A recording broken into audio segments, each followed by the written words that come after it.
서울의 밤거리는 5년 전과 다름없이 화려한 불빛으로 번쩍이고 있었지만 한서연의 마음은 그 어느 때보다 무겁게 가라앉아 있었다. 그녀는 호텔 펜트하우스의 거대한 통유리창 앞에 서서 차가운 도시의 풍경을 내려다보며 복잡한 심경을 정리하고 있었다.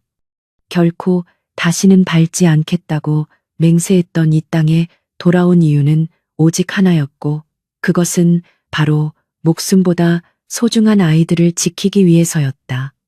막내의 희귀병을 치료할 수 있는 유일한 단서가 이곳 태양그룹의 연구소에 있다는 사실을 알게 된 이상 그녀에게 도망칠 곳은 더 이상 존재하지 않았다. 거실 중앙에 놓인 거대한 테이블 위에는 여러 대의 모니터가 쉴 새 없이 복잡한 코드를 쏟아내고 있었고, 그 앞에는 5살이라고는 믿기지 않는 진지한 표정의 소년이 앉아 있었다. 첫째 한결은 작은 손가락으로 키보드를 보이지 않을 정도로 빠르게 두드리며 태양그룹의 메인 서버에 접속을 시도하고 있었다. 그의 이마에는 송골송골 땀방울이 맺혀 있었지만 눈빛만은 흔들림 없이 모니터를 응시하고 있었고, 이는 마치 베테랑 해커의 모습과도 같았다. 동생을 살리겠다는 일념 하나로 아이는 감히 범접할 수 없는 철옹성에 도전하고 있었다. 소파 한 구석에는 창백한 얼굴로 잠들어 있는 막내 한별과 그 곁을 지키며 걱정스러운 눈빛으로 바라보는 다른 형제들의 모습이 보였다. 둘째 한주는 차트와 수치들이 가득한 태블릿을 들고 동생의 바이탈 사인을 체크하고 있었으며, 셋째와 넷째 역시 숨소리조차 크게 내지 않으려 조심하고 있었다. 이 아이들은 태어날 때부터 각자 다른 분야에서 천재적인 재능을 보였지만 서로를 아끼고 위하는 마음만큼은 그 어떤 평범한 형제들보다 깊고 끈끈했다. 서연은 그런 아이들의 모습을 보며 가슴 한구석이 아려오는 것을 느꼈다. 한결의 손가락이 엔터키를 강하게 내리치는 순간 모니터 화면이 녹색으로 바뀌며 암호가 해제되었다는 메시지가 떠올랐다. 드디어 태양그룹의 극비 의료 데이터베이스에 접근하는데 성공한 것이었지만, 그와 동시에 시스템 내부 깊은 곳에 심어둔 트랩이 작동하기 시작했다. 붉은 경고등이 화면 구석에서 깜빡이기 시작했고, 이는 누군가 외부의 침입을 감지했음을 알리는 신호였다. 한결은 당황하지 않고 재빨리 데이터를 다운로드하기 시작했지만 이미 그들의 위치 정보가 전송되고 있다는 사실까지는 막을 수 없었다. 같은 시각 태양그룹 본사 최상층의 회장실에서는 강준혁이 어둠 속에서 홀로 서류를 검토하고 있었다.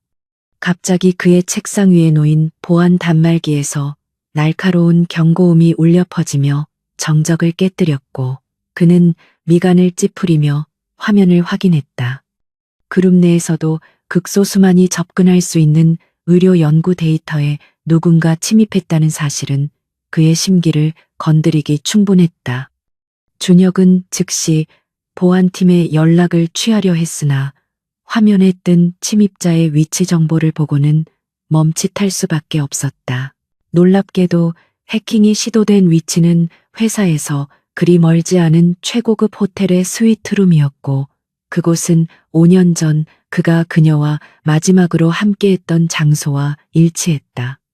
준혁의 심장이 거칠게 뛰기 시작했고, 그는 본능적으로 이번 침입자가 단순한 산업 스파이가 아님을 직감했다.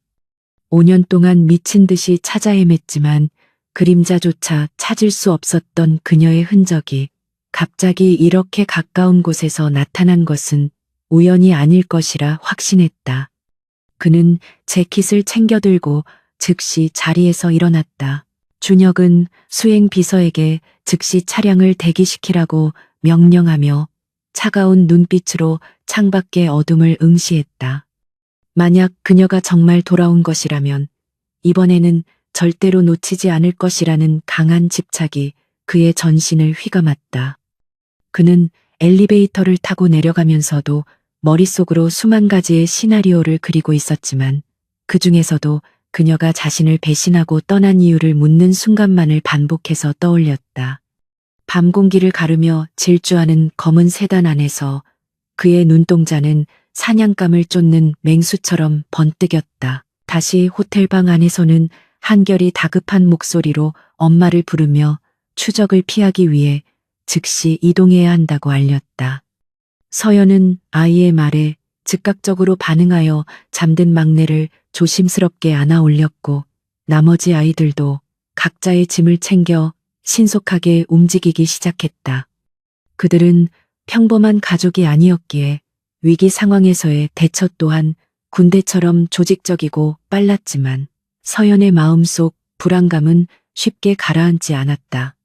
그녀는 직감적으로 그가 오고 있다는 것을 느낄 수 있었고 등 뒤에서 식은 땀이 흐르는 것을 느꼈다. 한서영과 5 아이들은 호텔 복도를 빠져나와 비상구 쪽으로 발걸음을 재촉했지만 엘리베이터 앞에는 이미 검은 정장 차림의 경호원들이 촘촘하게 배치되어 있었다. 첫째 한결은 손목에 찬 소형 스마트 장비를 조작하여 호텔의 보안 카메라 회로를 잠시 교란시켰고 그 짧은 틈을 타서 가족들은 구석에 위치한 화물용 승강기에 몸을 실을 수 있었다. 서연은 품에 안긴 아픈 막내 한별의 체온이 조금씩 떨어지는 것을 느끼며 불안감에 입술을 깨물었지만 아이들이 겁먹지 않도록 최대한 침착한 표정을 유지하려 애쓰며 떨리는 손을 감추었다. 승강기가 로비층에 도착하기 직전 한결이 다급하게 고개를 저으며 태양그룹의 보안팀이 이미 로비 출입구를 완전히 봉쇄했다는 절망적인 소식을 전했다. 정문으로 나가는 것은 불가능하다는 판단이 서자 서연은 순간적인 기지를 발휘하여 호텔 2층에서 열리고 있는 자선미술 전시회장으로 경로를 변경하기로 결심했다. 화려한 파티복을 입은 수많은 인파 속에 섞이면 눈에 띄지 않고 빠져나갈 수 있을 것이라는 희망을 품고 그녀는 아이들의 옷매무새를 단정하게 고쳐주며 조용히 이동할 것을 당부했다. 화려한 샹들리에가 빛나는 연회장은 수많은 귀빈과 예술품들로 가득 차 있었고 서연은 최대한 몸을 낮추고 사람들의 등 뒤로 숨어 이동하려 노력했다. 아이들은 각자 엄마의 손을 놓지 않으려 꽉 잡거나 서로의 옷자락을 붙잡고 낯선 환경에 잔뜩 긴장한 채 주위를 살피며 걸음을 옮겼다. 셋째 한지는 전시된 그림들을 보며 잠시 눈을 반짝였지만 지금은 감상할 여유가 없다는 것을 알기에 형들의 뒤를 따라 조용히 발걸음을 옮기며 주위의 수상한 움직임을 경계했다. 그 순간 연회장의 거대한 문이 열리며 차가운 냉기를 머금은 듯한 강준혁이 수십 명의 수행원들을 대동하고 나타나자 장내의 공기가 순식간에 얼어붙었다. 그는 날카로운 눈빛으로 연회장에 있는 모든 사람들을 훑어보며 마치 사냥감을 찾는 맹수처럼 천천히 걸어들어왔고 그의 압도적인 카리스마에 사람들은 숨을 죽이며 길을 터주었다. 준혁은 보안 책임자에게 개미 새끼 한 마리도 빠져나가지 못하게 하라고 나직하지만 위압적인 목소리로 명령하며 자신의 감이 가리키는 곳을 향해 성큼성큼 다가갔다. 서연은 준혁의 목소리를 듣는 순간 심장이 멈출 것 같은 공포를 느꼈고 본능적으로 아이들을 자신의 등 뒤로 숨기며 거대한 조각상 뒤로 몸을 피했다. 하지만 운명의 장난처럼 막내 한별이 갑작스러운 기침을 터뜨렸고 그 작은 소음은 고요해진 연회장에서 유난히 크게 울려 퍼져 준혁의 예민한 청각을 자극했다. 준혁은 소리가 난 방향으로 고개를 돌렸고 조각상 뒤에서 떨고 있는 나측은 실루엣을 발견하자마자 망설임 없이 그쪽으로 방향을 틀어 거침없이 거리를 좁혀왔다. 더 이상 피할 곳이 없다는 것을 직감한 서연은 도망치는 것을 포기하고 천천히 몸을 일으켜 그와 정면으로 마주서기로 결심했다. 5년 만에 마주한 준혁의 얼굴은 기억보다 훨씬 더 야위어 있었지만 눈빛만은 여전히 강렬하게 타오르고 있었고 그 눈동자 속에 비친 자신의 모습은 초라하기 그지없었다. 준혁은 믿을 수 없다는 표정으로 서연을 응시하다가 떨리는 목소리로 그녀의 이름을 불렀고 그 목소리에는 그리움과 분노가 뒤섞인 복잡한 감정이 묻어났다. 준혁이 서연의 손목을 거칠게 낚아채며 왜 도망쳤냐고 소리치려는 순간 그녀의 등 뒤에서 4명의 작은 그림자들이 튀어나와 그를 가로막았다. 아이들은 두려움에 떨면서도 엄마를 지키겠다는 일념으로 준혁의 앞을 막아섰고 그들의 당돌한 행동에 준혁은 순간적으로 말문이 막혀 멍하니 그들을 내려다보았다. 그리고 그의 시선이 아이들의 얼굴 하나하나에 머물렀을 때 그는 마치 거울을 보는 듯한 착각에 빠질 정도로 자신을 빼닮은 5 아이들의 모습에 경악을 금치 못했다. 첫째 한결은 날카로운 눈매로 준혁을 노려보았고 둘째 한주는 냉철한 표정으로 상황을 분석하고 있었으며 셋째와 넷째는 무술 자세를 취하며 경계하고 있었다. 그리고 서연의 품에 안겨 힘겹게 숨을 몰아쉬는 막내 한별의 창백한 얼굴은 준혁의 가슴 깊은 곳을 후벼 파는 듯한 알 수 없는 통증을 유발했다. 5명의 아이들 모두가 자신의 이목구비를 쏙 빼닮았다는 사실은 부정할 수 없는 명백한 증거였고 준혁의 머릿속에서는 5년 전의 기억과 현재의 상황이 빠르게 교차하며 퍼즐이 맞춰지기 시작했다. 준혁은 충격으로 인해 잠시 휘청거렸지만 이내 정신을 차리고 떨리는 손으로 아이들을 가리키며 서연에게 이 아이들이 누구인지 해명하라고 윽박질렀다. 서연은 두려움 속에서도 눈물을 참으며 당신과는 상관없는 아이들이니 보내달라고 차갑게 대답했지만 목소리는 미세하게 떨리고 있었다. 그녀는 필사적으로 아이들의 존재를 부정하려 했지만 똑똑한 아이들이 뿜어내는 기운과 외모는 그 누구도 속일 수 없을 만큼 강준혁의 핏줄임을 증명하고 있었다. 준혁은 서연의 거짓말을 듣고 실소하며 그녀의 손목을 더욱 강하게 움켜쥐었고 이제는 절대로 놓아주지 않겠다는 결연한 의지를 내비쳤다.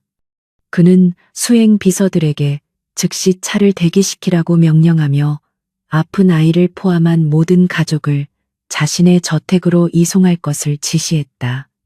서연은 반항하려 했지만 아픈 한별을 치료해 줄 수 있는 최고의 의료진을 부르겠다는 준혁의 말에 결국 힘없이 고개를 떨구며 저항을 멈출 수밖에 없었다. 경호원들이 정중하지만 단호한 태도로 아이들을 에워싸고 밖으로 안내하기 시작하자 연회장의 사람들은 수군거리며 이 놀라운 광경을 지켜보았다. 준혁은 주위의 시선 따위는 아랑곳하지 않고 오직 서연과 아이들만을 바라보며 5년 동안 비어있던 자신의 삶이 다시 채워지는 것을 느꼈다. 그는 차가운 밤바람을 맞으며 호텔을 나서는 동안 마음속으로 맹세했는데 그것은 다시는 이 여자가 자신의 시야에서 사라지게 두지 않겠다는 집착에 가까운 다짐이었다. 리무진의 육중한 문이 닫히고 차가 출발하자 차 안에는 숨막히는 침묵만이 감돌았고 서연은 창밖을 바라보며 앞으로 닥쳐올 폭풍우를 예감했다. 아이들은 불안한 눈빛으로 서로를 의지하며 앉아 있었고 준혁은 맞은편 좌석에서 그들을 뚫어지게 바라보며 잃어버린 시간들을 보상받으려는 듯 눈을 떼지 않았다. 이제 그들의 운명은 태양그룹이라는 거대한 성 안에서 다시 얽히고 설키게 되었으며 이것은 단순한 재회가 아닌 거대한 전쟁의 서막임을 알리는 순간이었다. 강준혁의 저택은 서울 시내가 한눈에 내려다 보이는 언덕 위에 요새처럼 자리 잡고 있었으며 높고 견고한 담장은 외부와의 단절을 의미하는 듯 위압적이었다. 육중한 철문이 열리고 리무진이 정원을 지나 현관에 도착할 때까지 차 안의 공기는 무거웠고 한서연은 품에 안은 막내의 안위만을 걱정하며 입술을 깨물었다. 미리 연락을 받은 태양그룹 전담 최고의 의료진들이 이미 현관 앞에 도열해 있었고 차 문이 열리자마자 그들은 신속하고 정확한 동작으로 아픈 아이를 이동식 침대로 옮겨 치료실로 향할 준비를 마쳤다. 준혁은 의료진에게 한별을 부탁한 뒤 남은 네 아이들과 서연을 거실로 안내했고 그 과정에서 경호원들에게 그들의 일거수일투족을 감시하라고 눈짓했다. 거실은 마치 박물관을 연상케 할 정도로 화려하고 웅장했으나 아이들은 주눅들기는커녕 호기심 가득한 눈으로 주위를 둘러보며 각자의 방식대로 공간을 분석하기 시작했다. 서연은 아이들이 혹시라도 준혁의 심기를 건드릴까봐 노심초사하며 그들을 한 곳에 모으려 했지만 호기심이 왕성한 천재들을 통제하기란 쉽지 않은 일이었다. 그때 준혁의 비서실장이 다급하게 다가와 급한 결제 서류라며 태블릿을 내밀었고 준혁은 미간을 찌푸리며 화면에 뜬 복잡한 재무제표를 검토하기 시작했다. 옆에서 그 모습을 지켜보던 둘째, 한준이 무심한 표정으로 다가와 화면을 힐끔거리더니 작은 손가락으로 특정 부분을 가리키며 계산이 틀렸다고 툭 내뱉었다. 비서실장은 어린아이의 장난으로 치부하며 제지하려 했으나 한준은 아랑곳하지 않고 수천억 원 규모의 인수합병 비용 산출 공식에 치명적인 오류가 있음을 순식간에 증명해 보였다. 준혁은 반신반의하며 한준이 지적한 부분을 다시 계산해 보았고 그 결과 소수점 단위의 미세한 오류가 천문학적인 손실로 이어질 뻔했다는 사실을 깨닫고 경악을 금치 못했다. 전문 회계사들조차 발견하지 못한 오류를 단 몇 초 만에 찾아낸 5살 아이의 능력에 준혁과 비서진은 말을 잃고 그저 멍하니 아이를 바라볼 뿐이었다. 한준은 별일 아니라는 듯 어깨를 으쓱하며 소파에 다시 앉았고 서연은 익숙한 듯 한숨을 쉬었지만 준혁의 눈빛은 보석을 발견한 광부처럼 번뜩이기 시작했다.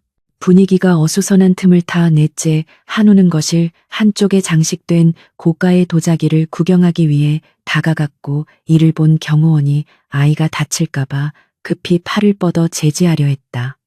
하지만 한우는 경호원의 손이 닿기도 전에 본능적으로 몸을 비틀어 공격을 피하고는 눈 깜짝할 사이에 상대의 중심을 무너뜨리며 바닥에 제압해버렸다. 건장한 성인 남성을 순식간에 쓰러뜨린 아이의 무술 실력은 단순한 호신술의 수준을 넘어선 것이었고 이를 지켜보던 다른 경호원들은 긴장하며 무의식적으로 무기의 손을 가져갔다. 거실의 소란스러움 속에서 첫째 한결은 조용히 자신의 스마트워치를 조작하여 저택의 홈 네트워크 시스템에 접속하고 있었고 보안 방화벽을 종이 찢듯 가볍게 뚫어버렸다. 그는 저택 내의 모든 CCTV와 잠금 장치를 자신의 통제하에 두며 만약의 사태에 대비해 탈출 경로를 확보하는 치밀함을 보였다. 준혁은 자신의 스마트폰으로 보안 경고, 알림이 아닌 시스템 권한이 변경되었다는 메시지가 뜨자 믿을 수 없다는 표정으로 한결을 바라보았고 이 아이들이 평범한 아이들이 아님을 뼈저리게 실감했다. 잠시 후 의료팀장이 긴장된 표정으로 유전자 검사 결과지가 든 봉투를 들고 거실로 들어오자 실내에는 숨막히는 정적이 흘렀고 모든 시선이 그 봉투에 집중되었다. 준혁은 떨리는 손으로 봉투를 받아들었고 서연은 올 것이 왔다는 체념 섞인 표정으로 고개를 숙이며 아이들의 손을 꽉 잡았다. 종이를 꺼내 결과를 확인한 준혁의 눈동자가 격렬하게 흔들렸고 그 종이에는 5아이 모두와 강준혁의 유전자가 99% 일치한다는 과학적이고 명백한 증거가 적혀 있었다. 준혁은 결과지를 구겨질 정도로 꽉 쥐며 서연에게 천천히 다가가 났지만 분노가 서린 목소리로 왜 5년 동안 이 사실을 숨겼는지 추궁했다. 그는 자신이 모르는 사이에 5명의 핏줄이 세상에 존재하고 있었다는 사실과 그들이 겪었을 고생을 생각하며 가슴이 찢어지는 듯한 고통과 배신감을 동시에 느꼈다. 서연은 눈가에 눈물이 고인 채로 아이들을 살리기 위해서는 어쩔 수 없는 선택이었다고 항변했지만 구체적인 위협에 대해서는 입을 다물며 여전히 그를 온전히 신뢰하지 못하는 모습을 보였다. 한편 서울 강남의 최고급 뷰티 살롱에서 마사지를 받고 있던 최유라는 태양그룹 내부에 심어둔 신복으로부터 한 통의 사진과 메시지를 전송받았다.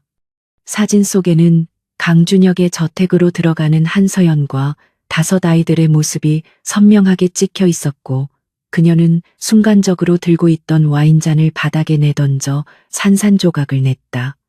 5년 전 완벽하게 처리했다고 믿었던 한서연이 살아서 돌아왔다는 사실만으로도 끔찍한데 그녀의 곁에 있는 아이들이 강준혁을 닮았다는 것은 재앙과도 같은 소식이었다. 유라는 분노로 일그러진 얼굴로 거울을 노려보며 자신의 자리를 위협하는 모든 것들을 제거하겠다는 도끼 어린 맹세를 나직이 읊조렸다. 그녀는 즉시 해결사를 고용하여 아이들에 대한 정보를 캐내고 필요하다면 사고로 위장하여 처리하라는 잔혹한 지시를 내리며 손톱을 세웠다. 태양그룹의 안주인 자리는 오직 자신만의 것이어야 했기에 그녀에게 죄 없는 아이들의 목숨 따위는 자신의 야망을 위한 하찮은 걸림돌에 불과했다. 다시 준혁의 저택에서는 밤이 깊어지자 아이들은 긴장이 풀려 하나둘씩 잠이 들었고 준혁은 잠든 아이들의 얼굴을 하나하나 뜯어보며 묘한 감정에 휩싸였다. 그는 자신의 어린 시절을 쏙 빼닮은 아이들을 보며 그동안 일에만 미쳐있고 살았던 가족이라는 따뜻한 울타리에 대한 갈망을 느꼈다. 준혁은 서연을 따로 불러내어 이제부터는 자신이 아이들을 지킬 것이며 누구도 당신과 아이들을 건드리지 못하게 하겠다고 단호하게 선언했다. 서연은 준혁의 결의에 찬 눈빛을 보며 마음속의 견고한 벽이 조금씩 허물어지는 것을 느꼈지만 여전히 최유라의 존재가 마음에 걸려 쉽게 안심할 수 없었다. 그녀는 준혁에게 과거의 위협이 아직 사라지지 않았음을 경고하려 했지만 준혁은 그녀의 말을 막으며 자신의 힘을 믿으라고 강하게 말했다. 2 사람 사이에는 여전히 풀지 못한 오해와 앙금이 남아 있었지만 아이들이라는 강력한 연결고리가 그들을 다시 하나로 묶어주고 있었다. 준혁은 집사에게 아이들을 위한 방을 최고급으로 꾸밀 것과 경호 인력을 3배로 늘릴 것을 지시하며 저택을 철통 같은 요새로 만들 준비를 했다.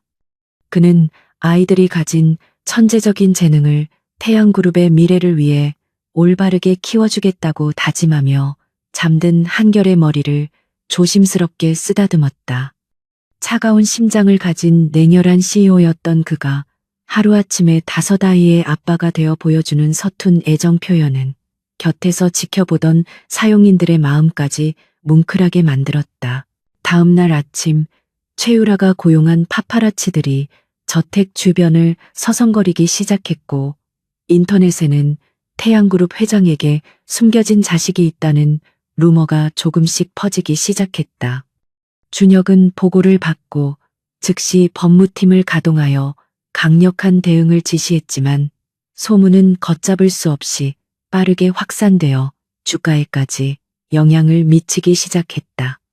이것은 최유라가 던진 첫 번째 공격이었고 그녀는 여론을 이용하여 서연을 부도덕한 여자로 매도하고 아이들의 존재를 부정하려는 교묘한 술수를 쓰고 있었다. 서연은 뉴스를 보며 불안해하는 아이들을 달래주었지만 정작 자신의 손은 공포로 차갑게 식어가고 있었고 5년 전의 악몽이 되살아나는 듯했다. 그때 셋째 한진이 엄마의 손을 꼭 잡으며 자신들이 엄마를 지켜주겠다고 의젓하게 말했고 나머지 형제들도 고개를 끄덕이며 결의를 다졌다. 아이들은 자신들의 능력을 합쳐 엄마를 괴롭히는 나쁜 사람들을 혼내주기로 비밀리에 작전을 세우기 시작했고 이는 어른들이 상상조차 할 수 없는 기상천외한 반격의 서막이었다. 준혁은 회장실에서 최유라의 전화를 받았고 그녀는 뻔뻔하게도 걱정하는 척하며 유전자 검사 결과가 조작되었을 수도 있다는 둥 이간질을 시도했다. 준혁은 그녀의 가증스러운 목소리에 치밀어 오르는 분노를 억누르며 더 이상 내 가족 일에 참견하지 말라고 차갑게 경고하고 전화를 끊었다. 그는 이제 자신의 적이 누구인지 명확히 인식하기 시작했고 소중한 보물들을 지키기 위해 기꺼이 악마가 되기로 결심하며 주먹을 불끈 쥐었다. 강준혁은 서재의 무거운 침묵 속에서 한서연을 마주하고 앉아 있었지만 그의 손은 분노와 죄책감으로 미세하게 떨리고 있었다. 그는 5년 전 그녀가 아무런 예고도 없이 사라졌던 그날의 진실을 듣기 위해 억지로 감정을 누르며 그녀의 눈을 똑바로 응시했다. 서연은 여전히 그를 불신하는 눈빛을 보내고 있었지만 이제는 더 이상 진실을 숨길 수 없다는 것을 깨닫고 깊은 한숨과 함께 입을 열었다. 그녀의 입에서 나온 이야기는 준혁이 상상조차 하지 못했던 끔찍하고 잔인한 음모에 관한 것이었다. 서연은 5년 전 임신 사실을 알리려 했던 날 밤 낯선 번호로 걸려온 전화 한 통이 모든 비극의 시작이었다고 담담하게 고백했다. 수화기 너머로 들려온 것은 분명 준혁의 목소리였고 그는 아이를 지우고 떠나지 않으면 쥐도 새도 모르게 처리하겠다고 차갑게 말했다고 했다. 그녀는 그 녹음된 목소리가 조작된 것일지도 모른다는 의심조차 할 수 없을 만큼 공포에 질려 있었고 뱃속의 아이들을 살리기 위해 도망칠 수밖에 없었다고 털어놓으며 눈물을 흘렸다. 준혁은 서연의 말을 듣는 순간 망치로 머리를 얻어맞은 듯한 충격에 휩싸여 아무 말도 할 수 없었다. 그는 단 한 번도 그녀와 아이들을 해치려는 생각을 해본 적이 없었으며 그 목소리는 누군가가 자신의 목소리를 정교하게 합성하여 조작한 것이 분명했다. 준혁의 머릿속에 떠오르는 용의자는 단 한 사람뿐이었고 그것은 바로 그 시기에 자신에게 집착하며 곁을 맴돌았던 약혼녀 후보 최유라였다. 그는 자신이 사랑하는 여자가 겪었을 고통을 짐작하며 가슴이 찢어지는 듯한 아픔을 느꼈다. 오해가 풀리자 준혁은 서연에게 다가가 무릎을 꿇고 그녀의 손을 잡으며 그동안 지켜주지 못해 미안하다고 진심으로 사죄했다. 천하의 강준혁이 누군가에게 무릎을 꿇고 눈물을 보이는 것은 상상조차 할 수 없는 일이었지만 지금 이 순간 그는 오직 한 여자와 아이들의 가장이자 남편이고 싶었다. 서연은 그의 진심 어린 사과에 얼어붙었던 마음이 조금씩 녹아내리는 것을 느꼈고 그가 5년 전에 그 비정한 남자가 아님을 깨닫기 시작했다.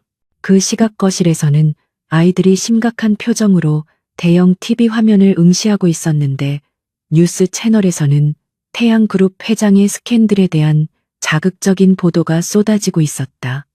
최유라가 사주한 언론들은 서연을 돈을 노리고 회장에게 접근한 꽃뱀으로 묘사하며 아이들의 출생조차 의심스럽다는 악의적인 루머를 퍼뜨리고 있었다. 첫째 한결은 주먹을 꽉 쥐며 화면 속의 앵커를 노려보았고 그의 눈빛은 5살 아이의 것이라고는 믿기지 않을 만큼 싸늘하게 식어 있었다. 준혁과 서연이 거실로 나왔을 때 아이들은 이미 뉴스를 통해 자신들의 존재가 세상에 어떻게 왜곡되어 알려지고 있는지 파악한 상태였다.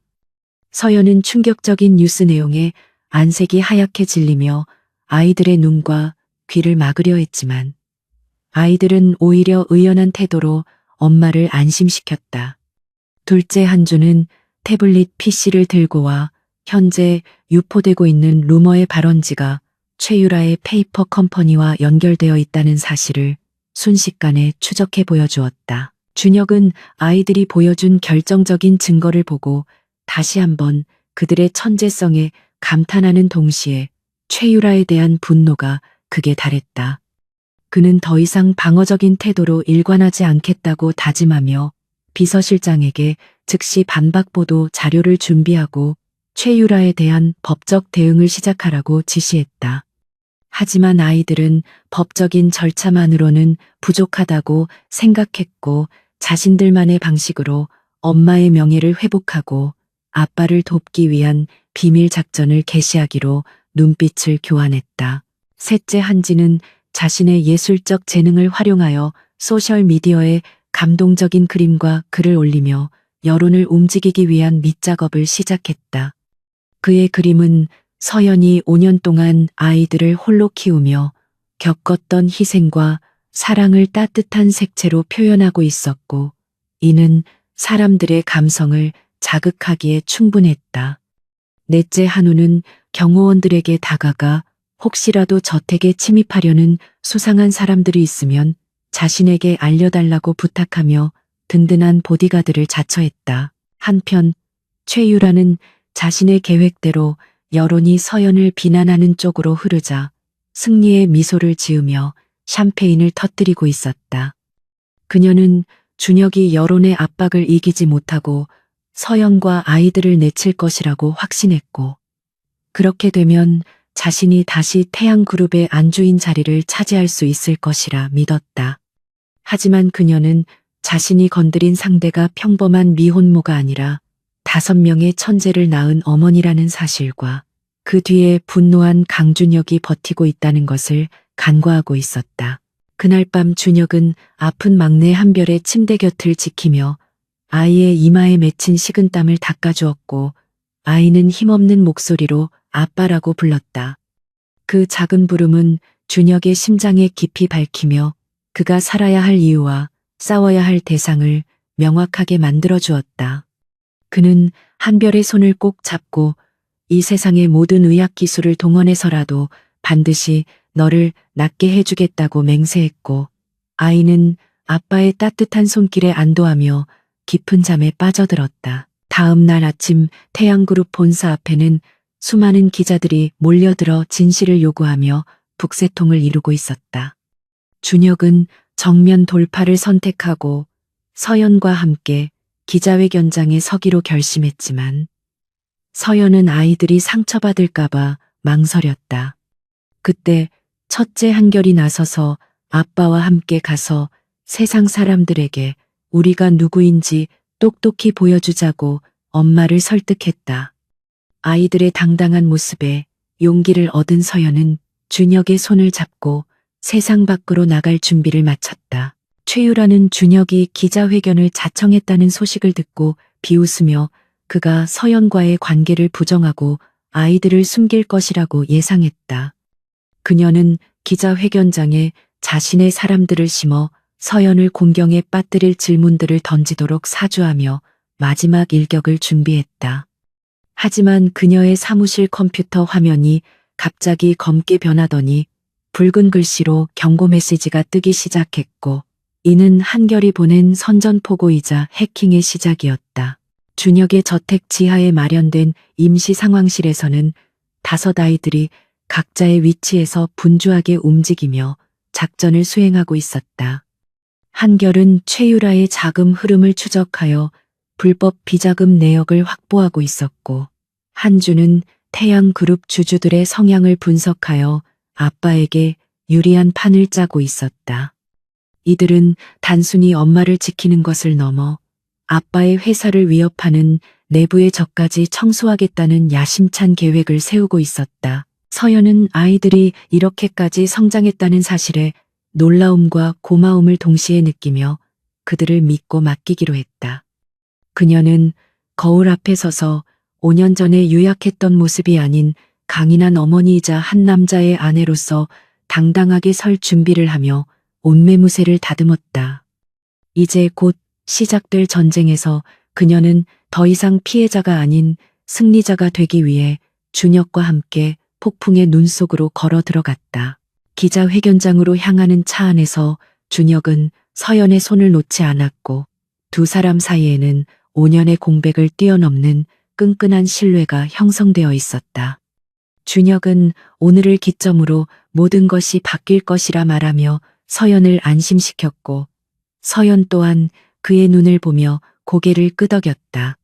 세상이 아무리 그들을 흔들려 해도 5 아이라는 견고한 뿌리와 되찾은 사랑이 있기에 그들은 결코 무너지지 않을 것이었다. 기자회견장은 수백 개의 카메라 플래시가 터지며 만들어내는 하얀 섬광과 기자들의 웅성거림으로 인해 마치 전쟁터와 같은 혼란스러운 분위기를 자아내고 있었다.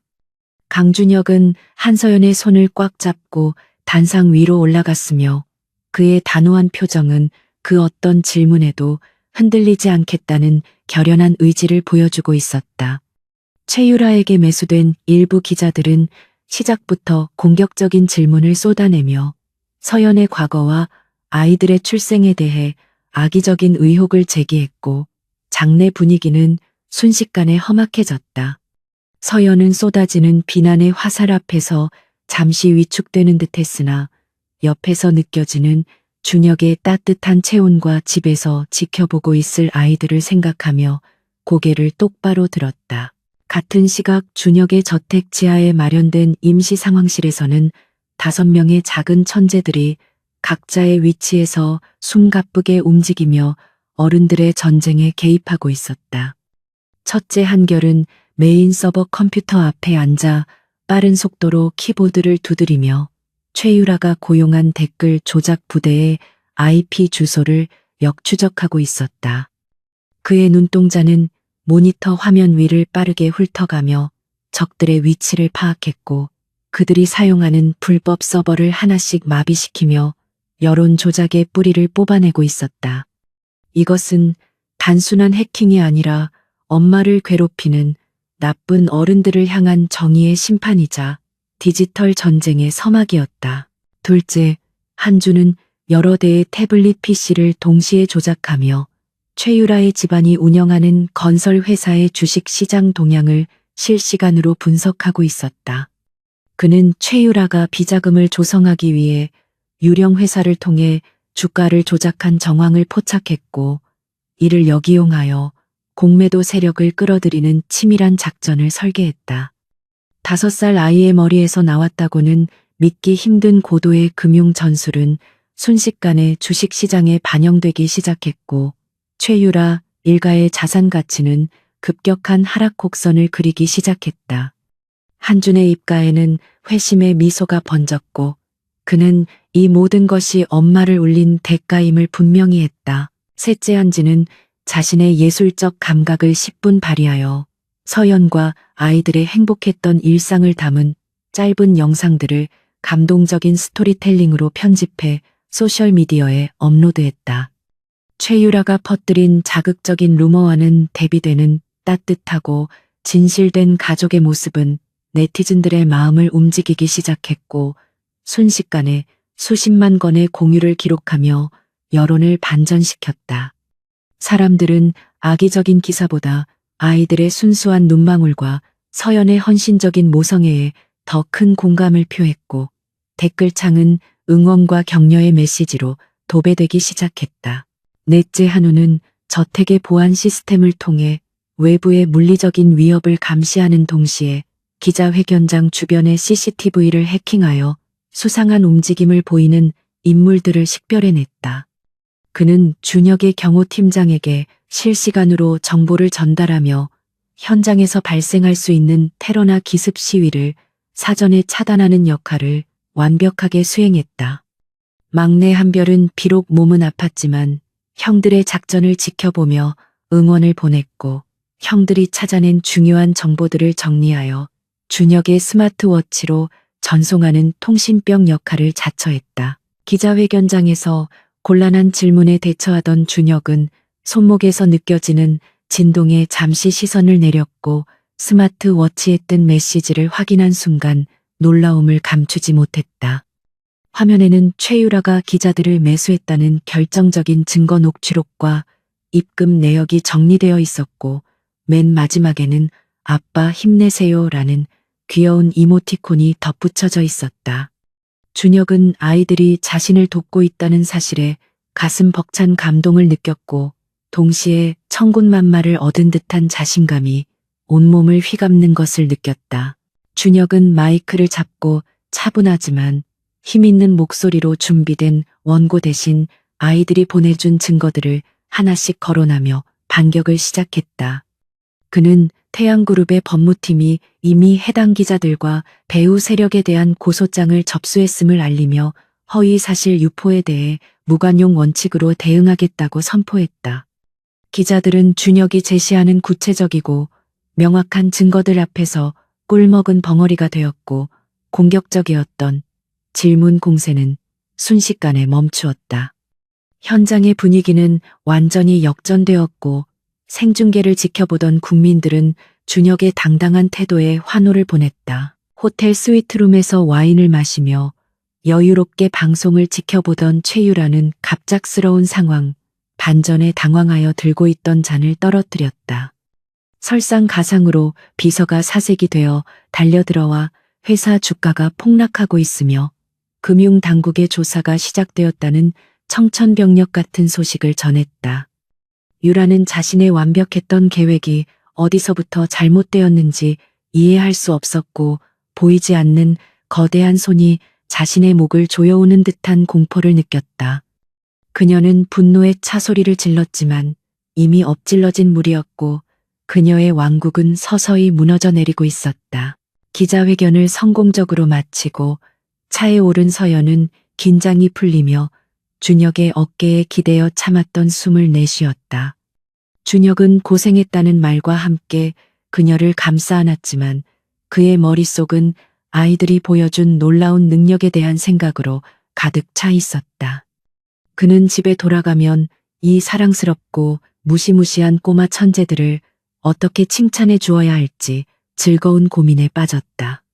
서연 또한 아이들이 무사히 자신들을 지켜주었다는 사실에 안도하며 이제야 비로소 우리가 진정한 가족이 되어가고 있음을 실감했다. 저택에 도착한 준혁과 서연은 현관문을 열자마자 달려나와 품에 안기는 5 아이들을 벅찬 마음으로 끌어안았다.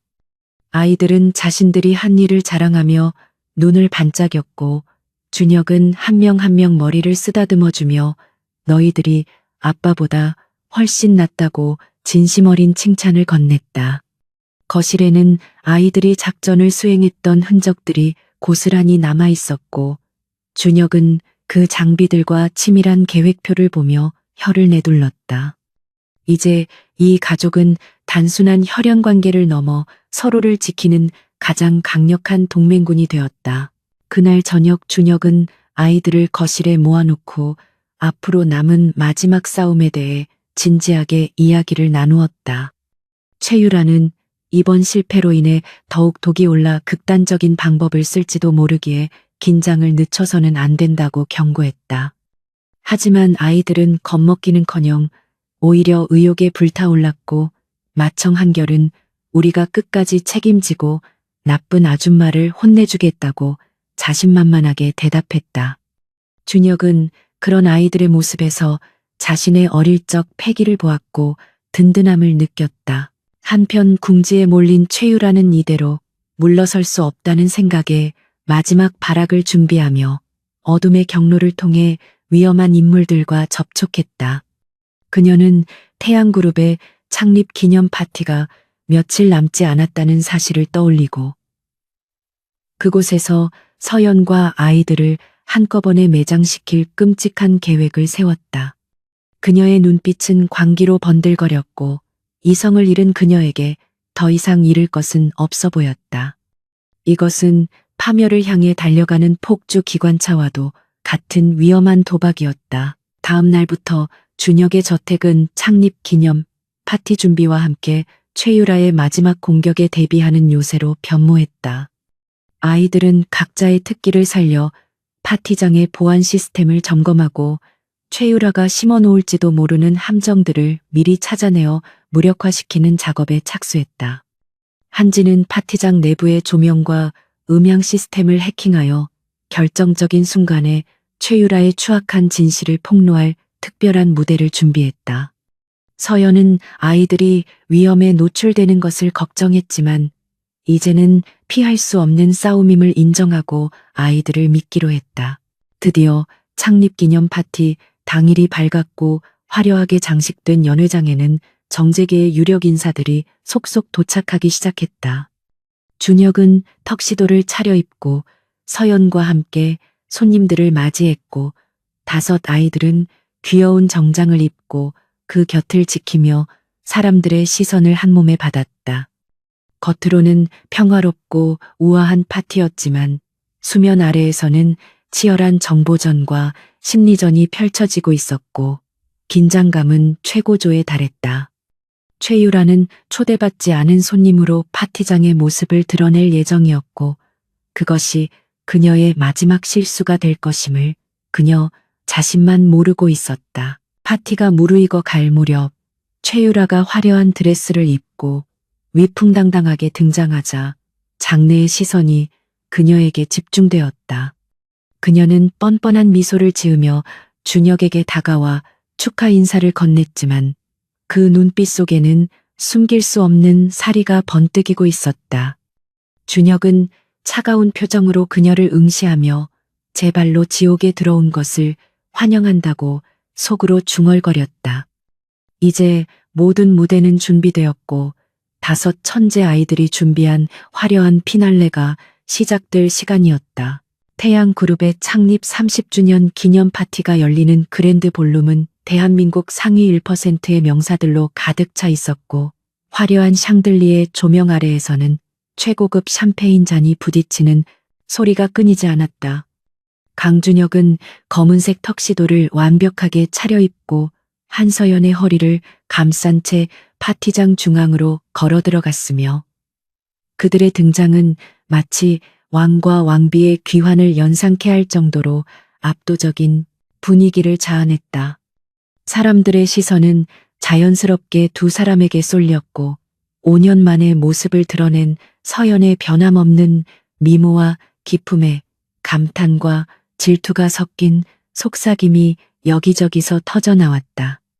최유라는 그 모습을 멀리서 지켜보며 들고 있던 와인잔의 스템이 부러질 정도로 꽉 쥐었고 질투심에 불타오르는 그녀의 눈동자는 이성을 잃고 흔들리고 있었다. 준혁은 서연의 손을 잡고 무대 중앙으로 올라가 마이크를 잡았고 장내는 순식간에 정적에 휩싸이며 그의 입에서 나올 중대 발표를 기다렸다. 그는 참석해준 귀빈들에게 감사를 표하며 오늘 이 자리를 통해 자신의 소중한 가족을 정식으로 소개하고 싶다는 말을 꺼내며 서연을 향해 따뜻한 미소를 지었다. 바로 그 순간 최유라가 참을 수 없다는 듯 무대 아래로 성큼성큼 걸어 나오며 큰 목소리로 이의를 제기했고 그녀의 돌발 행동에 경호원들이 제지하려 했으나 그녀는 이미 사람들의 이목을 집중시킨 뒤였다. 유라는 서연을 손가락질하며 저 여자는 사기꾼이며 아이들의 혈통조차 의심스러운 가짜라고 소리쳤고 파티장은 순식간에 아수라장으로 변했다. 유라는 미리 준비해온 조작된 서류들을 흔들어대며 기자들에게 사진을 찍으라고 소리쳤고 그녀의 당당한 태도에 사람들은 술렁이며 준혁과 서연을 의심스러운 눈초리로 바라보기 시작했다. 그녀는 자신이 승리했다고 확신하며 비릿한 미소를 지었지만 서연은 동요하지 않고 차분한 표정으로 그녀를 내려다보며 마치 철없는 아이의 투정을 보는 듯한 눈빛을 보냈다. 준혁 또한 당황하는 기색 없이 비서실장에게 눈짓을 보냈고 이는 사전에 약속된 신호이자 최유라의 몰락을 알리는 카운트다운의 시작이었다. 그때 갑자기 행사장 내부에 모든 조명이 꺼지며 칠흑 같은 어둠이 찾아왔고 사람들의 비명소리가 터져나오기 전에 거대한 메인 스크린에 불이 들어왔다. 스크린에는 최유라가 기대했던 서연의 과거 폭로 영상이 아닌 낯선 숫자들이 복잡하게 나열된 엑셀 파일과 은행 거래 내역들이 빠른 속도로 지나가고 있었다. 어둠 속에서 당황한 유라의 목소리가 울려 퍼지는 가운데 스피커에서는 변조되지 않은 그녀의 날카로운 목소리가 생생하게 흘러나오기 시작했다. 그것은 5년 전 그녀가 심부름센터 직원에게 서연을 처리하라고 지시하며 거액을 입금하겠다는 내용이 담긴 통화녹음 파일이었고 그 잔혹한 내용은 장내의 모든 사람들을 경악하게 만들었다. 첫째, 한결이 서버실에 잠입하여 방송 시스템을 장악하고 재생시킨 이 파일은 그 어떤 변명도 통하지 않는 결정적인 증거였다. 동시에 화면이 전환되며 둘째, 한준이 추적한 최유라의 페이퍼 컴퍼니 자금 세탁 내역이 그래프와 함께 알기 쉽게 표시되었고 그녀가 태양그룹의 공금을 횡령하여 비자금을 조성한 사실이 낱낱이 공개되었다. 수백억 원에 달하는 횡령 금액과 그 돈이 불법적인 로비와 범죄 사주에 사용되었다는 사실은 파티장에 모인 주주들과 법조계 인사들을 분노하게 만들기에 충분했다. 유라는 비명을 지르며 영상을 끄라고 소리쳤지만 이미 시스템의 통제권은 천재 해커 한결의 손에 있었기에 누구도 화면을 멈출 수 없었다.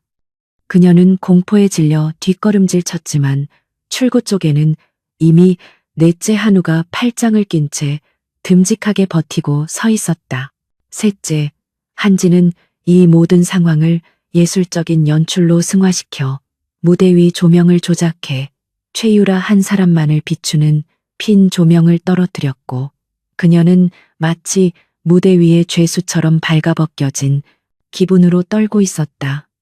화면에는 마지막으로 유라가 최근 기자들을 매수하고 댓글 조작단을 고용해 서연을 모함하려 했던 메신저 대화 내용까지 모조리 공개되었다.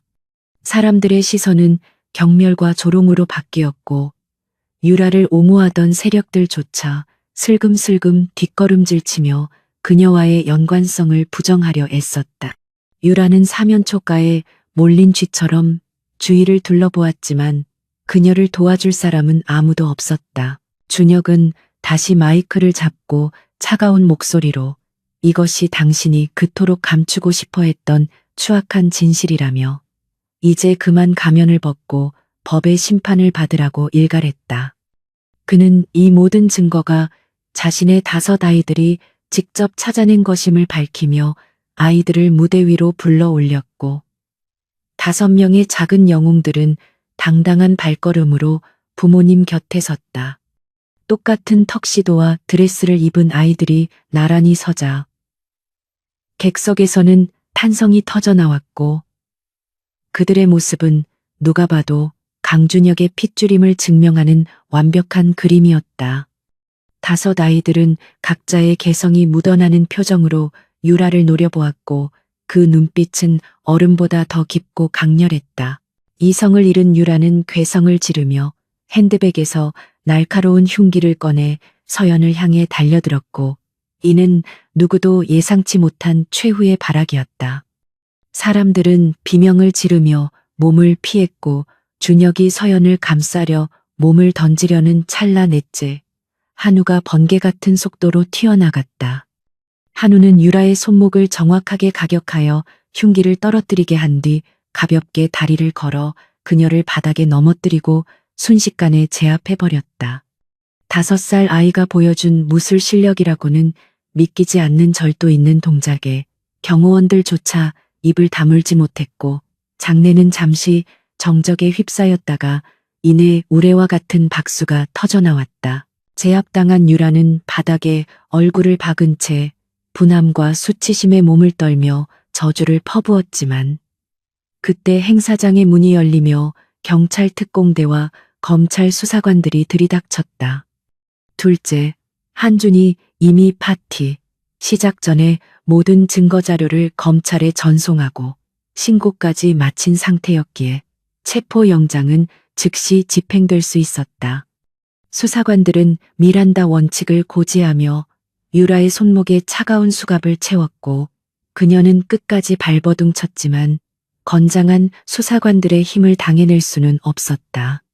화려했던 드레스는 구겨지고 머리는 헝클어진 채 끌려나가는 그녀의 모습은 인과응보라는 단어를 가장 잘 보여주는 비참한 최후였다. 유라가 끌려나가고 소란이 정리되자 준혁은 서연과 아이들을 감싸 안으며 깊은 안도의 한숨을 내쉬었고 서연의 눈에서는 참았던 눈물이 왈칵 쏟아졌다.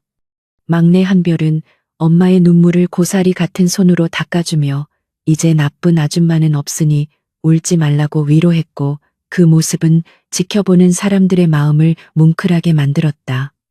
파티장에 모인 사람들은 이 용감하고 특별한 가족에게 진심 어린 축복의 박수를 보냈고 태양그룹의 미래가 이 천재적인 아이들에게 달려 있다는 사실에 아무도 이의를 제기하지 않았다.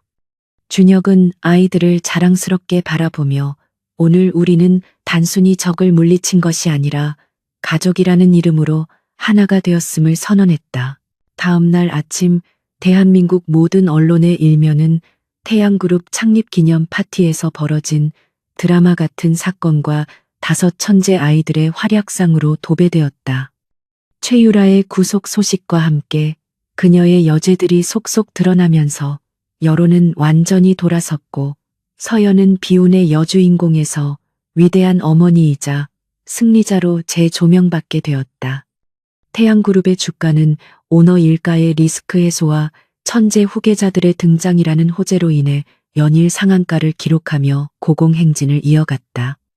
아이들은 국민적인 영웅으로 떠올랐고 각종 방송사에서 인터뷰 요청이 쇄도했지만 준혁은 아이들의 평범한 일상을 위해 모든 요청을 정중히 거절했다. 사건이 마무리된 후 준혁과 서연은 아이들을 데리고 교회의 한적한 별장으로 여행을 떠났고 그곳에서 그들은 처음으로 외부의 방해 없이 오붓한 시간을 보낼 수 있었다. 넓은 잔디밭에서 뛰어노는 아이들을 바라보며 준혁은 서연에게 그동안 혼자 짊어졌던 짐을 이제는 내려놓으라고 말하며 다시 한번 그녀에게 진심을 담아 프러포즈했다. 서연은 5년 전의 아픔과 상처가 준혁의 사랑과 아이들의 웃음소리로 치유되는 것을 느끼며 그의 청혼을 받아들였고 두 사람은 석양 아래에서 뜨거운 키스를 나누었다. 5 아이들은 부모님의 모습을 보며 환호성을 질렀고 그들의 웃음소리는 하늘 높이 퍼져나갔다. 이제 그들에게 남은 과제는 막내 한별의 완전한 치료뿐이었지만 태양그룹의 막대한 자금력과 첫째 한결이 확보한 의료 데이터 그리고 전 세계 최고의 의료진이 협력하여 치료제 개발에 박차를 가하고 있었다. 긍정적인 임상 결과들이 나오기 시작하면서 한별의 건강도 하루가 다르게 호전되고 있었고 가족들은 희망찬 미래를 꿈꿀 수 있게 되었다. 서연은 매일 밤 아이들에게 동화책을 읽어주며 잠이 든 천사들의 얼굴을 바라보는 것만으로도 세상을 다 가진 듯한 행복을 느꼈다. 그녀는 더 이상 도망칠 필요가 없었고 그녀의 곁에는 세상에서 가장 든든한 방패인 남편과 5개의 빛나는 보석들이 있었기 때문이다. 어느 날 저녁 식사 자리에서 둘째 한준이 갑자기 태양그룹의 해외 사업 확장 계획에 대한 브리핑을 시작하자 준혁은 밥을 먹다 말고 진지하게 경청하기 시작했다. 옆에서 듣고 있던 셋째 한지는 그 계획에 맞는 디자인 콘셉트를 제안했고 넷째 한우는 현지 보안 문제를 지적하며 해결책을 제시했다. 서연은 어린아이들이 벌써부터 경영 수업을 하는 듯한 모습에 웃음을 터뜨렸지만 준혁은 흐뭇한 표정으로 아이들의 의견을 하나하나 메모하며 진지하게 받아들였다. 이 가족의 저녁 식탁은 언제나 사랑과 열정 그리고 미래에 대한 꿈으로 가득 차 있었고 그것이 바로 태양그룹을 이끌어갈 원동력이었다. 시간이 흘러 계절이 바뀌고 저택의 정원에는 아름다운 꽃들이 만발했지만 가족들의 사랑은 그보다 더 아름답게 피어나고 있었다. 최유라는 감옥에서 자신의 죄를 뉘우치기는커녕 여전히 과거의 영광을 잊지 못하고 비참한 나날을 보내고 있다는 소식이 들려왔지만 서연은 더 이상 그녀를 신경 쓰지 않았다. 악은 스스로 파멸하고서는 결국 승리한다는 진리를 아이들이 증명해 주었기에 그녀는 과거의 그림자에서 완전히 벗어날 수 있었다. 준혁은 매일 퇴근길에 아이들이 좋아하는 간식을 사들고 귀가하는 것이 가장 큰 즐거움이 되었고 냉철했던 워커홀릭 회장의 모습은 온데간데 없었다. 어느 주말 오후 가족들은 다 함께 거실에 모여 앉아 앨범을 정리하며 지난날의 추억들을 되새기고 있었고 사진 속에는 그들이 함께 헤쳐온 역경과 극복의 순간들이 고스란히 담겨 있었다. 첫째 한결은 우리가 엄마를 지켜서 정말 다행이라며 의젓하게 말했고, 서연은 그런 아들을 꼭 안아주며 너희들이 나를 구원해 주었다고 속삭였다. 5 아이들은 엄마의 품에 파고들며 서로의 온기를 나누었고, 준혁은 그 모습을 흐뭇하게 바라보며 카메라 셔터를 눌러 영원히 기억될 행복의 순간을 남겼다. 이 사진 한 장은 훗날 태양그룹 역사관의 가장 중심에 걸리게 될 전설적인 가족 사진이 되었다. 이제 이야기는 막바지를 향해 달려가고 있지만 이 특별한 가족의 모험은 여기서 끝이 아니었다. 그들은 서로를 믿고 의지하며 앞으로 닥쳐올 그 어떤 시련도 함께 이겨낼 준비가 되어 있었고, 그들의 결속력은 다이아몬드보다 더 단단했다. 준혁은 아이들에게 너희가 가진 재능은 세상을 더 좋게 만드는 데 써야 한다고 가르쳤고, 아이들은 아빠의 가르침을 가슴에 새기며 훌륭한 리더로 성장할 것을 약속했다.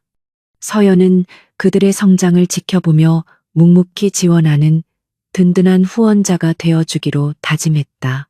밤하늘에 별이 쏟아지는 날, 준혁과 서연, 그리고 5 아이들은 옥상 정원에 누워 밤하늘을 올려다보며 서로의 꿈에 대해 이야기했다. 막내 한별은 건강해지면 우주 비행사가 되어 별을 따오겠다고 말해 모두를 웃게 만들었고, 준혁은 그런 막내를 위해 우주여행을 갈 수 있는 우주선을 만들어주겠다고 호언장담했다. 현실 불가능해 보이는 꿈조차도 이 가족에게는 실현 가능한 목표처럼 느껴졌고, 그들은 불가능을 가능으로 만드는 기적의 가족이었다. 사랑과 신뢰, 그리고 천재적인 능력이 조화를 이룬 이들의 앞날에는 오직 찬란한 태양만이 비추고 있었다. 계절이 몇 번 바뀌어 차가운 겨울 바람이 물러가고 따스한 봄 기운이 대지를 감싸 안을 무렵 대한민국 재계는 세기의 결혼식 소식으로 다시 한번 들썩이고 있었다. 태양그룹의 강준혁 회장과 그의 영원한 사랑 한서연의 결혼식이 마침내 공식적으로 거행되는 날이었으며, 이는 단순한 혼례를 넘어 그룹의 새로운 도약을 알리는 상징적인 행사였다. 식장은 서울 시내에서 가장 아름다운 야외 정원이 있는 호텔에서 비공개로 진행되었지만, 초대받은 하객들의 몇몇만으로도 그 위상을 짐작게 했다. 정원은 수천 송이의 백합과 장미로 장식되어 마치 동화 속의 한 장면을 연상케 했고, 부드러운 봄바람에 실려오는 꽃내음은 사람들의 마음을 설레게 만들기에 충분했다. 신부 대기실에 앉아 있는 서연은 순백의 웨딩드레스를 입고 거울 속에 비친 자신의 모습을 바라보며 벅차오르는 감정을 추스르고 있었다. 5년 전 도망치듯 떠났던 그 초라하고 불안했던 여자는 이제 세상에서 가장 행복하고 아름다운 신부가 되어 사랑하는 사람 곁으로 갈 준비를 마친 상태였다. 그녀의 곁에는 5명의 천사들이 턱시도와 드레스를 맞춰 입고 옹기종기 모여 앉아 엄마가 세상에서 제일 예쁘다며 엄지손가락을 치켜 세우고 있었다. 아이들의 제잘거리는 소리는 긴장된 서연의 마음을 편안하게 녹여주었고, 그녀는 아이들 하나하나와 눈을 맞추며 고맙다는 말을 전했다.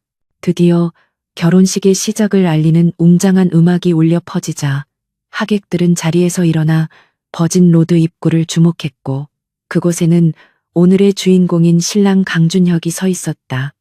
그는 여느 때보다 훨씬 더 멋진 모습으로 서연을 기다리고 있었지만 그의 시선은 오직 신부가 들어올 문 쪽으로만 고정되어 있었다. 사회자의 안내에 따라 문이 열리고 서연이 아버지 대신 듬직한 첫째 한결과 둘째 한준의 손을 잡고 입장하자 장내는 탄성과 박수 소리로 가득 찼다. 뒤이어 셋째, 넷째, 그리고 건강을 되찾은 막내 한별이 화동이 되어 꽃이 풀뿌리며 그 뒤를 따르는 모습은 세상 그 어떤 풍경보다 아름답고 성스러운 그림이었다. 줄의 단상 앞에 선 2 사람은 서로의 눈을 깊이 응시하며 평생을 함께할 것을 맹세했고, 그 맹세는 5년의 시련을 이겨낸 그들의 사랑만큼이나 견고하고 진실했다. 반지를 교환하는 순서에서 막내 한별이 고사리 같은 손으로 반지 쿠션을 들고 아장아장 걸어 나오자 하객들은 귀여움에 어쩔 줄 몰라 하며 환한 미소를 지었다. 준혁은 한별의 머리를 쓰다듬으며 반지를 집어들어 서연의 손가락에 끼워 주었고 서연 또한 떨리는 손으로 준혁에게 반지를 끼워주며 눈시울을 붉혔다. 두 사람이 입을 맞추는 순간 5 아이들은 미리 준비한 폭죽을 터뜨리며 환호성을 질렀고 축복의 꽃가루가 그들 위로 눈처럼 쏟아져 내렸다. 결혼식이 끝나고 이어진 피로연에서 태양그룹의 임직원들과 하객들은 5 아이들의 놀라운 재능을 다시 한번 목격하게 되었다.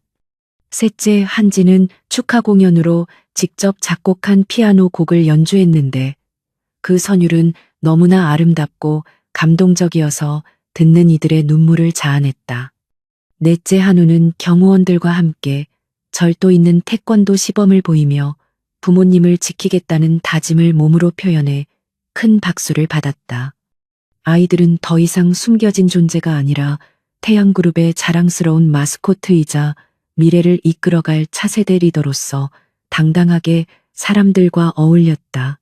그날 밤 준혁과 서연은 호텔 테라스에 앉아 밤하늘을 수놓는 불꽃놀이를 바라보며 지나온 시간들을 회상했고 그 모든 순간이 기적처럼 느껴졌다. 준혁은 서연의 어깨를 감싸 안으며 5년 동안 혼자 아이들을 키우느라 고생했던 시간에 대해 다시 한번 미안함과 고마움을 전했다. 서연은 고개를 저으며 그 시간들이 있었기에 아이들이 이렇게 훌륭하게 자랄 수 있었고 당신의 소중함을 더 절실히 깨달을 수 있었다고 대답했다. 두 사람 사이에는 더 이상 오해나 불신의 벽은 존재하지 않았고 오직 서로를 향한 깊은 신뢰와 사랑만이 자리 잡고 있었다. 결혼식 이후 태양그룹은 강준혁 회장의 탁월한 경영 능력과 5 천재 아이들의 기상천외한 아이디어가 더해져 전례 없는 전성기를 맞이했다. 첫째 한결은 그룹의 IT 보안 시스템을 세계 최고 수준으로 업그레이드하여 그 누구도 뚫을 수 없는 철옹성으로 만들었고 해커들의 공격을 사전에 차단했다.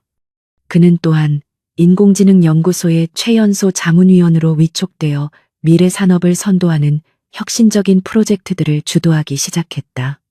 어린아이라고 무시했던 기존의 연구원들도 한결의 압도적인 실력 앞에서는 고개를 숙이고 그의 지시를 따를 수밖에 없었다. 둘째 한주는 그룹의 재무 구조를 획기적으로 개선하여 불필요한 지출을 줄이고 수익을 극대화하는 방안을 제시해 주주들의 전폭적인 지지를 받았다. 그는 어린 나이에도 불구하고 복잡한 경제 지표를 읽어내는 통찰력이 탁월하여 준혁이 중요한 결정을 내릴 때마다 가장 신뢰하는 조언자 역할을 톡톡히 해냈다.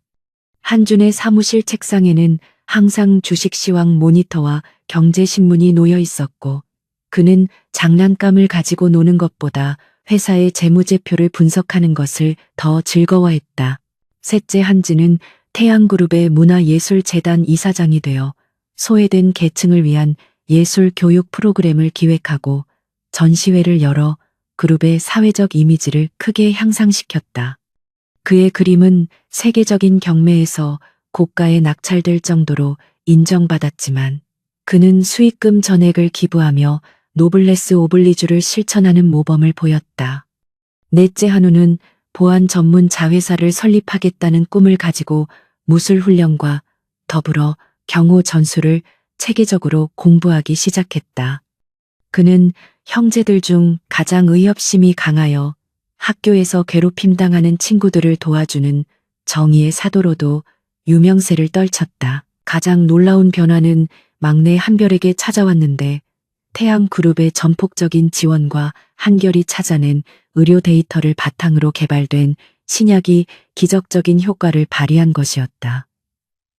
한별은 더 이상 침대에 누워만 있는 아픈 아이가 아니었고 형들과 함께 정원을 뛰어다니며 공을 찰 수 있을 만큼 건강해졌다. 서연은 땀을 흘리며 뛰어노는 막내의 모습을 볼 때마다 가슴이 벅차올라 몰래 눈물을 훔치곤 했다. 한별은 자신이 건강해지면 아픈 사람들을 고쳐주는 의사가 되겠다는 새로운 꿈을 꾸기 시작했고, 형들은 막내의 꿈을 응원하며 든든한 지원군이 되어주었다. 어느 화창한 주말 저녁의 가족은 한강 공원으로 나들이를 나갔고, 그곳에서 평범한 가족들처럼 돗자리를 펴고 도시락을 먹으며 여유를 즐겼다. 지나가는 사람들이 그들을 알아보고 사인을 요청하거나 사진을 찍으려 했지만 경호원들이 정중하게 막아서며 가족만의 시간을 지켜주었다. 준혁은 잔디밭에 누워 아이들이 연을 날리는 모습을 흐뭇하게 바라보며 자신이 가진 재산이나 명예보다 지금 이 순간이 가장 가치 있는 것임을 깨달았다. 서연은 과일을 깎아 준혁의 입에 넣어주며 행복한 미소를 지었고, 준혁은 그녀의 손을 잡고 놓지 않았다. 하지만 천재 아이들을 키우는 것이 항상 평화롭고 아름다운 것만은 아니어서 집안은 하루도 조용할 날이 없었다. 한결이 실험한답시고 집안의 가전제품을 모두 분해해 놓거나, 한진이 거실 벽지 전체에 그림을 그려놓는 일은 다반사였다.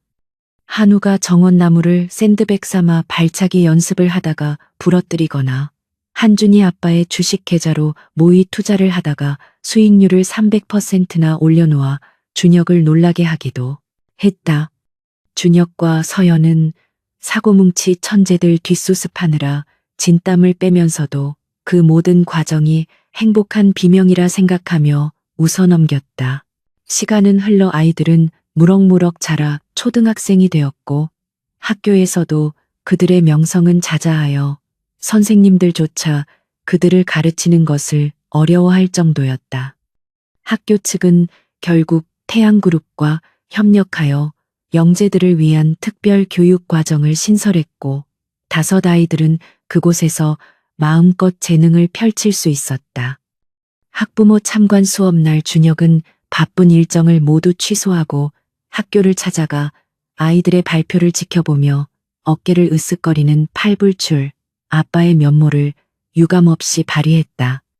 다른 학부모들은 회장님이 저렇게 가정적인 줄 몰랐다며 부러움 섞인 시선을 보냈고, 준혁은 그 시선을 은근히 즐겼다. 그러던 어느 날 저녁 식사 자리에서 준혁은 가족들에게 중대 발표를 했는데, 그것은 바로 서연이 6째 아이를 임신했다는 깜짝 소식이었다.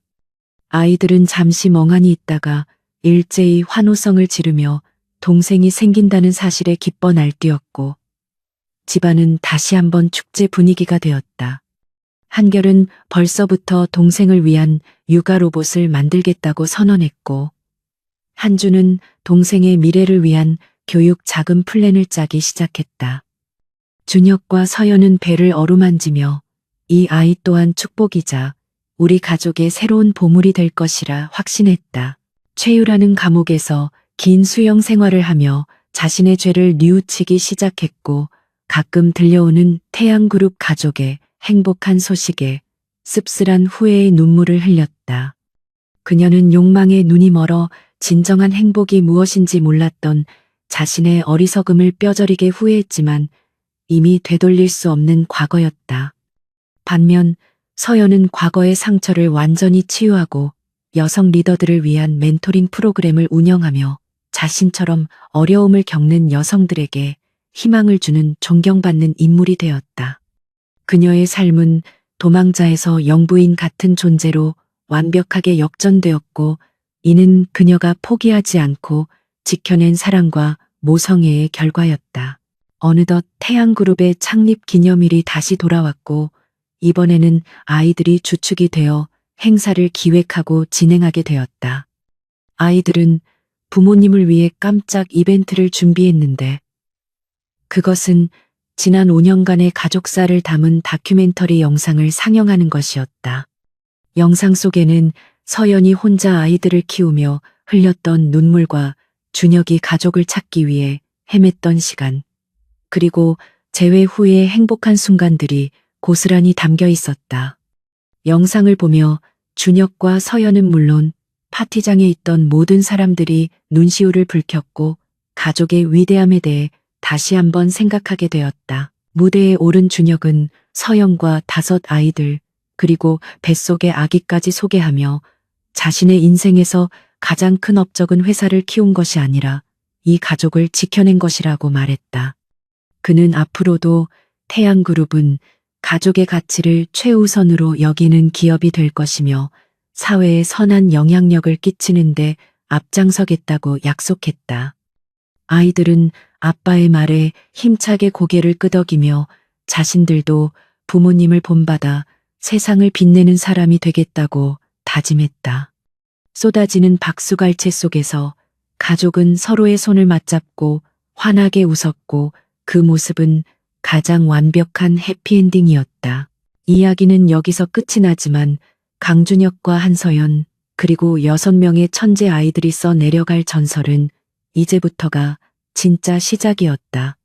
그들은 서로가 서로에게 가장 든든한 버팀목이자 빛나는 보석이었고 그 어떤 시련도 그들의 사랑을 갈라놓을 수는 없었다. 5년간 도망친 그녀가 낳은 아이들은 단순한 천재가 아니라 차가운 CEO의 심장을 녹이고 세상을 따뜻하게 변화시킨 진정한 기적이었다.